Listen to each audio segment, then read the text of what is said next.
background. In What 96, innovation means to you? take up their businesses. I did so we provide mentorship, we provide coaching, we provide something that will come to you.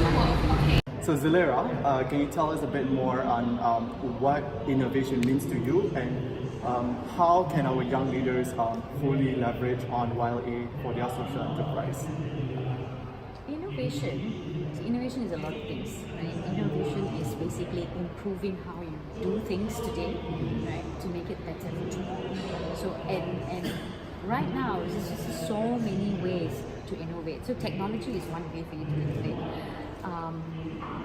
Technology tools are there, innovation tools are there, so there are various ways for you to learn how to improve yourself, and at the same time leadership skills are also very important, right? So I guess what YLA does is that it provides that exposure to all the various people that have done the various things over the years, right? So I think one of the most valuable things to know what areas to improve is through learning through other people's experience, and essentially that's really innovation, right? Mm-hmm. Any shout outs to our YLA 2019? Best of luck to the cohort. I think like I said, they are the best minds, and I wish them the best of luck.